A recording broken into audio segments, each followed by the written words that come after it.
विद्यार्थी भाइयों, कक्षा 9 में मैं आज आपके समक्ष एक बहुत ही सुंदर कथा काव्य लेकर के उपस्थित हुआ हूँ। यह कथा काव्य के कवि हिंदी काव्य जगत के एक सुप्रसिद्ध कवि श्री रामधारी सिंह दिनकर, उन्होंने एक प्रसिद्ध खंड काव्य की रचना की है, जिस खंड काव्य का नाम है रश्मिरथी। उस रश्मिरथी महाकाव्य से एक भाग के रूप में कक्षा 9 के पाठ्य पुस्तक में कर्ण का जीवन दर्शन नाम से एक काव्य दिया गया है। विद्यार्थी भाइयों, जैसे ही आपने काव्य का नाम सुना होगा, कर्ण का जीवन दर्शन, अर्थात महाभारत के 5 पांडवों के बड़े भाई कर्ण, उसका नाम आपके मस्तिष्क में आ गया होगा।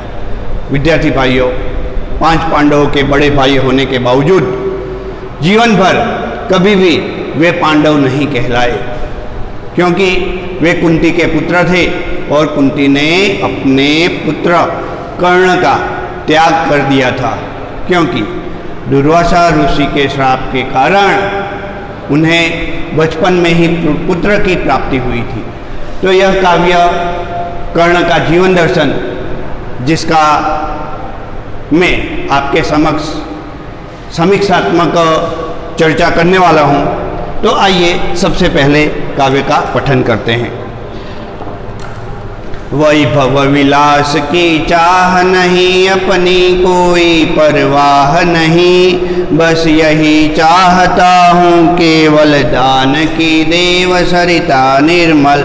विद्यार्थी भाइयों, महाभारत का युद्ध आरंभ होने की तैयारी में है और ऐसे समय में भगवान श्री कृष्ण कर्ण को मिलने के लिए जाते हैं और कहते हैं कि आप पांडवों के बड़े भाई हैं, जिसका आपको पता नहीं है। आइए मैं आपको पांडवों के समक्ष उपस्थित कर दूं और सभी पांडव आपकी आज्ञा का पालन करेंगे।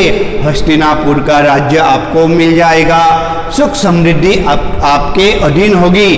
और इस प्रकार कर्ण और कृष्ण के बीच में जो संवाद चलता है, उसी संवाद को इस काव्य का मुख्य आधार बनाया गया है। तो विद्यार्थी भाइयों, आइए एक बार पुनः मैं आपके समक्ष काव्य का गान करने के लिए उपस्थित हो गया हूँ।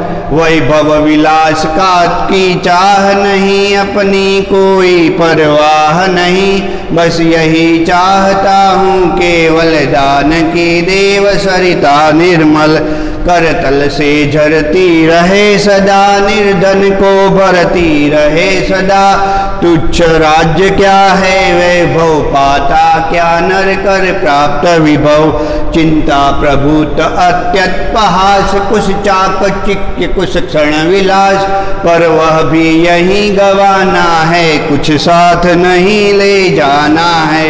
विद्यार्थी भाइयों, कृष्ण कर्ण को कहते हैं कि मुझे वैभव विलास की चाह नहीं है। जब कृष्ण ने कहा कि आइए आपको हस्तिनापुर का राज्य मिलेगा, 5 पांडव आपके छोटे भाई हो जाएंगे, और यही नहीं, पंचाली भी आपकी पत्नी बनेगी, क्योंकि उन्होंने भी नक्की किया है कि वह पांडवों की पत्नी कहलाएगी। बहुत प्रलोभन भगवान श्री कृष्ण ने यहाँ कर्ण को दिया, लेकिन कर्ण कहता है कि नहीं, मुझे यह सब कुछ इच्छा नहीं है, वैभव विलास की चाह नहीं, मुझे धन दौलत की कोई इच्छा नहीं है, अपनी कोई परवाह नहीं। हे कृष्ण, मुझे पता है कि महाभारत के युद्ध में क्या होने वाला है, मुझे अपनी भी कोई चिंता नहीं है, बस यही चाहता हूँ केवल दान की देव सरिता निर्मल। मैं तो सिर्फ यही चाहता हूँ कि मैं जब तक जीवित रहूं, अपने हाथों से दरिद्र नारायण की सेवा करता रहूं। गरीबों की गरीबी दूर करने के लिए जो भी मेरे पास आएगा, मैं अपने धन और दौलत में से उसको मदद करता रहूँगा। करतर से झरती रहे सदा, निर्धन को भरती रहे सदा। तुच्छ क्या है क्या राज्य केशव, हे कृष्ण कन्हैया, यह जो राज्य का सुख है वो मुझे उसकी कोई इच्छा नहीं रह गई। तुच्छ है राज्य क्या है वैभव, पाता ना क्या नर कर प्राप्त विभव। यदि व्यक्ति को वैभव प्राप्त हो जाए, धन दौलत प्राप्त हो जाए, तो वह व्यक्ति उससे क्या प्राप्त करता है। विद्यार्थी भाइयों, इसका प्रश्न भी बनेगा कि वैभव से क्या मिलता है। तो क्या मिलता है, कुछ चकाचौंध कुछ क्षण विलास। विद्यार्थी भाइयों, उसका जीवन एकदम सुख संपन्न हो जाता है, कुछ क्षण विलास में भी व्यतीत होता है, लेकिन उसके बाद क्या मिलती है उसको, उसके बाद उसको मिलती है चिंता। चिंता प्रभुत अत्यल्पहास, कुछ चकाचौंध कुछ क्षण विलास, पर वह भी यही गंवाना है, कुछ साथ नहीं ले जाना है। कृष्ण को कर्ण कहता है कि जीवन में सुख दुख भी मिलेगा तो कुछ क्षणों के लिए है, 4 दिनों की चांदनी फिर अंधेरी रात, यह भी कहा गया है।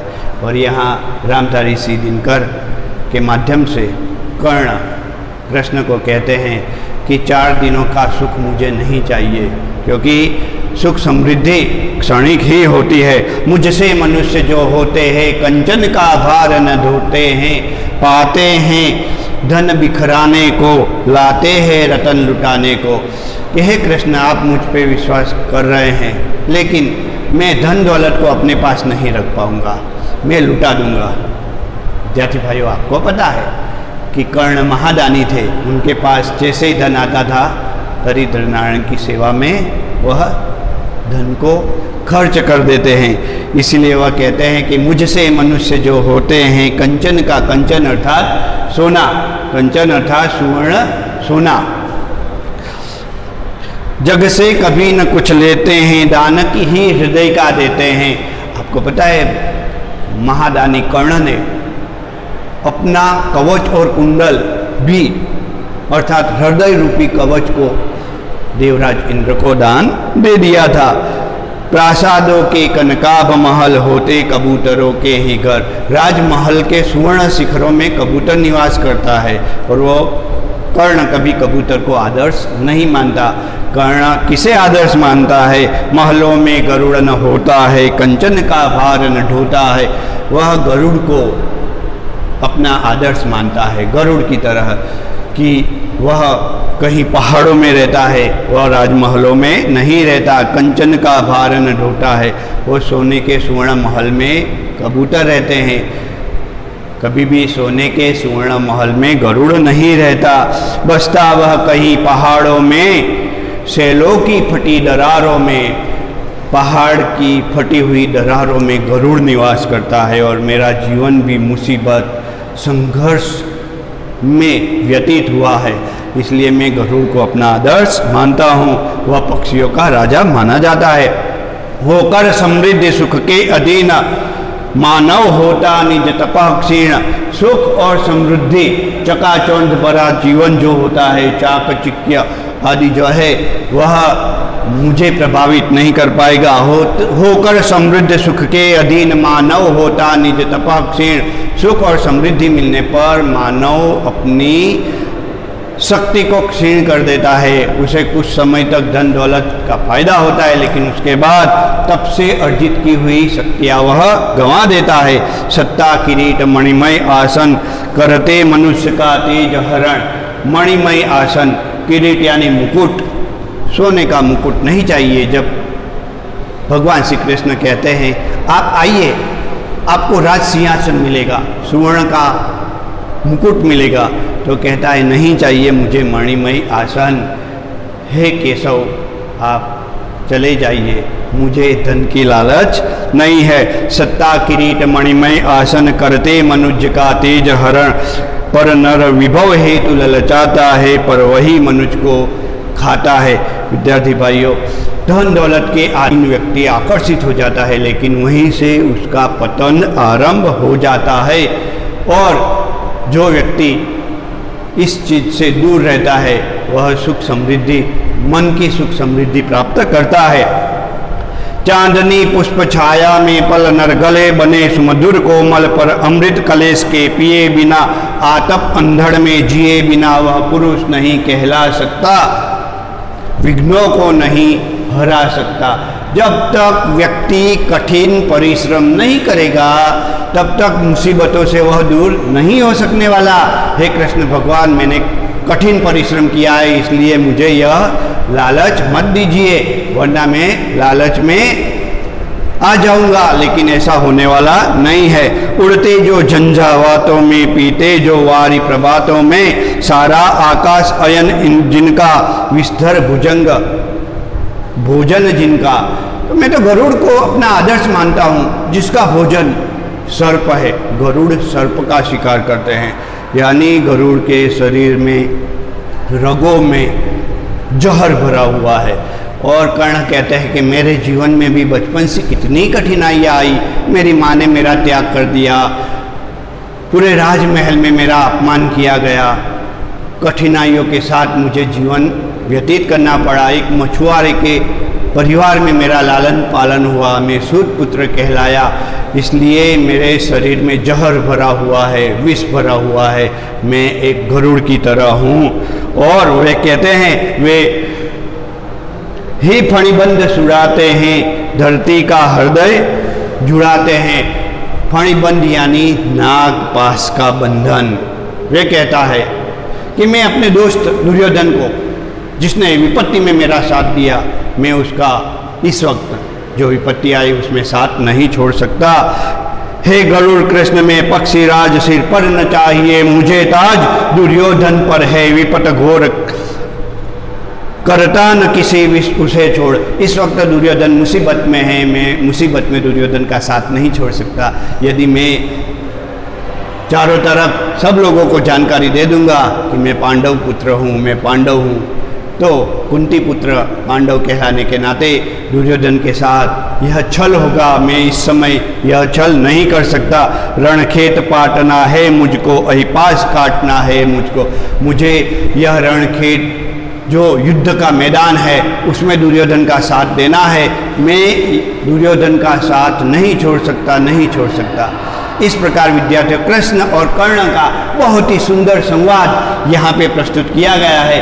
काव्य के शब्दार्थ: वैभव, धन दौलत, विलास, सुखोपभोग, चाह, इच्छा, परवाह, चिंता, करतल यानी हथेली, निर्धन, धन रहित, कंगाल, कंचन, सुवर्ण, किरीट, मुकुट, चाकचिक्य, चकाचौंध, चमक, दरार अर्थात फूट, शैल अर्थात पर्वत, झंझावात वर्षा सहित तीव्र आंधी, वारी जल, अयन गति चाल, भुजंग और सर्प। तो विद्यार्थी भाइयों, काव्य के शब्दार्थ तथा काव्य का भावार्थ मैंने यहाँ प्रस्तुत किया।